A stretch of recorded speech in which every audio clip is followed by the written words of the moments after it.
Didn't even realise it was on then. Oh God. Um, a consummate professional. So I did a little short showing that I got a new haul this week today. It's basically 3 weeks worth of stuff. I'm not leaving it for 3 weeks again. It's my own fault because leaving it so much, and I have a lot of titles, so I think they got a bit overwhelmed at the shop.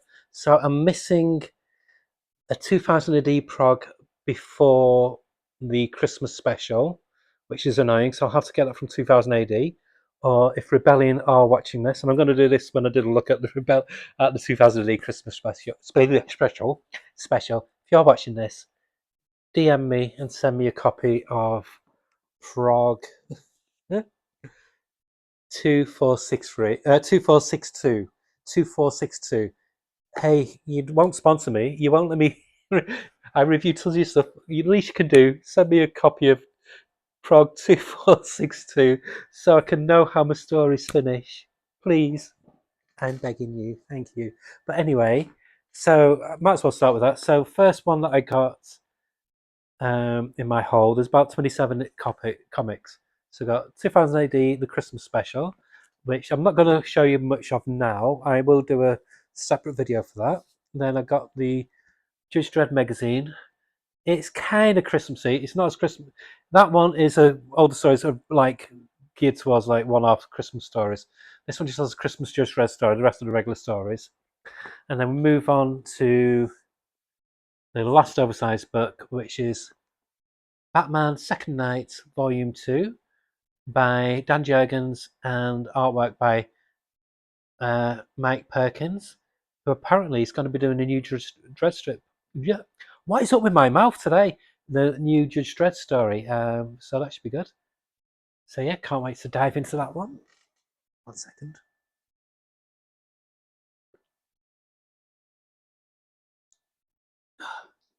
And no, it's not Tips Campton. I've just started not drink, so. Oh. Yeah, it's on. Next up, we have issue 4 of Powers. Really enjoying this series. I've only read 2 comics so far as my power, which I'll tell you when I get to them. And then we've got World Tree number 17. I adore this series. Not many people talk about this. This seems to be the one James Tynion book what nobody really raised, but I adore it. I love the art by Blanco, Leonardo Blanco. It's just a great. It's a mix of cyber sci-fi with horror, body horror, and it's wonderful. I love it. It's very gruesome. It's a comic for adults, and I adore it for that reason. And then we have Author Immortal number 3. Number 2 kind of left me feeling a bit meh, so I'm going to see what it's like with number 3. I love the art. Emma Beesby, I think. Who's the artwork artist even? Morgan Beam. Morgan Beam. I don't know where Emma Beesby came from, but Morgan Beam's the artist. I'm kind of like that. I'm going to see what it's like. I want to like it, so I'm hoping it picks up a bit with this issue. This comic I love, and as I've said before, I don't choose my covers, so I've got some random variants in some of my issues. I just pick up where they leave in the box for me. So that's Die Reloaded, sorry, Die Loaded number 2. Really love the first issue. They've got Exquisite Corpses issue 8. Can't believe we're on issue 8 already. Absolutely adore that comic. Pardon me, another comic I've been loving. Everything Dead and Dying. This is issue number 4. Oh, oh, that's going to be awful because I've got my microphone close to my chest. So you're going to. Oh, I do apologise. Then we've got Skin Breaker number 4. Beautiful book. Story's okay, but it's more. That definitely is more of an art buy. The story's not bad by any means, but there are better stories out there. But the art more than makes up for it. Then we've got Sisterhood number 5, the concluding chapter of this High Street spin-off. Hornsby and Halo. I know Geeko Hog. He likes Rocketfellas. I found Rocketfellas boring. I like Hornsby and Halo. He doesn't like Hornsby and Halo. So there we go. We've both got opposite ends of the Ghost Machine, the Family Odysseys run of titles. And apparently, there's going to be a new title coming out called The $1 Trillion Kid. I'm not sure about that. I don't mind young adult comics that are aimed at all ages, but I can feel a bit cloggy and a bit sickly sweet after a while. This is my enough for me because it's got a nice supernatural elements. And then we've got Geiger number 19. These I had to get from the shelf. They forgot to put these in my box, so I'm glad I spotted them. I've always got like a list on my phone showing what my issue should be because I'm a geek. And this is Rook Exodus number 9. Wonderful, wonderful cover. This annoys me. I've got G.I. Joe number 16. They forgot to put number 15 in my box because it's been bi-weekly at the moment.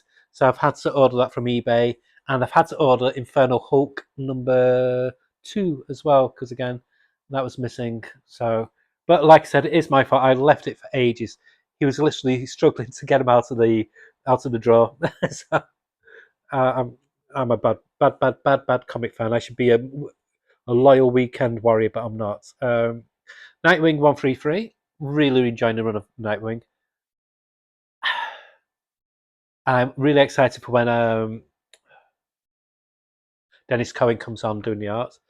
This is bittersweet. Green Arrow number 31. I love this comic. Unfortunately, it's finishing, I think, either next issue or issue afterwards. Always a high quality comic. Detective 1104 by the regular team of Tom Taylor and Mikhail Janin. Gorgeous, gorgeous. I'm not going to show any of the interior. I will hopefully do a review. I might be doing things differently now. I don't know. But I'm just going to do a review of everything. I might just do like my favourites because it's a lot. And to be honest, oh yeah, this is also Absolute Superman number 14, and I think this is the knockout fight between Kal-El and Ra's al Ghul.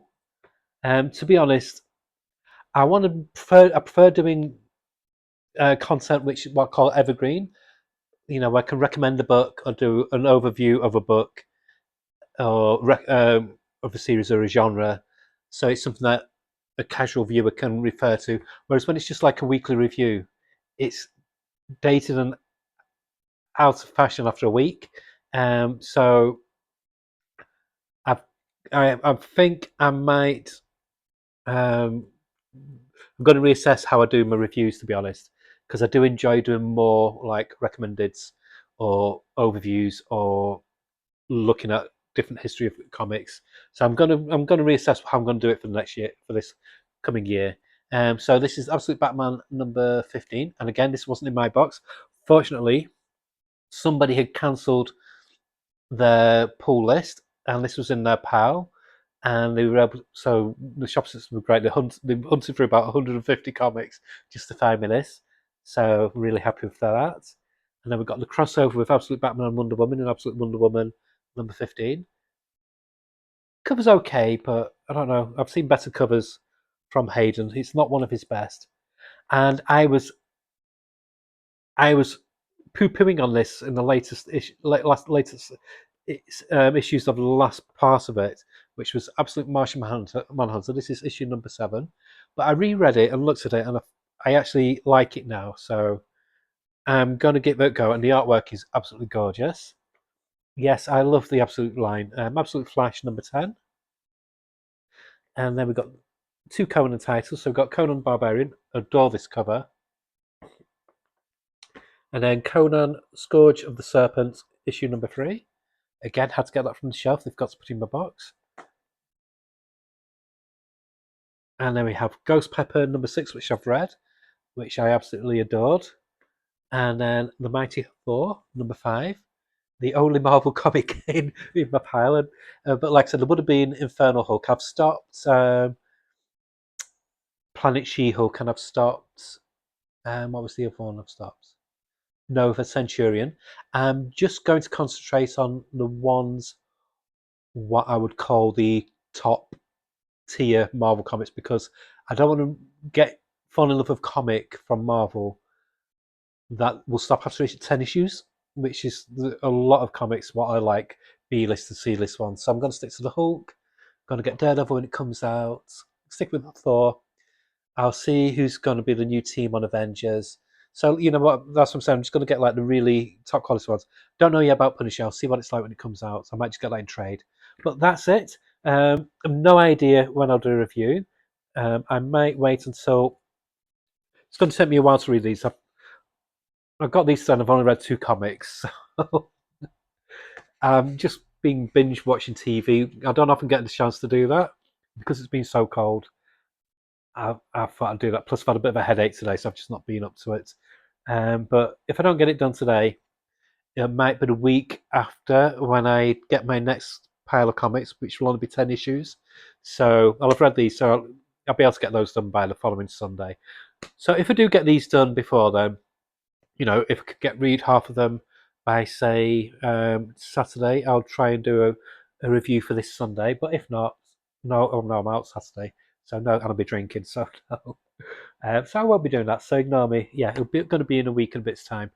And like I said, this could be the last time I do like a standard review. I'm just going to reassess how I do my channel.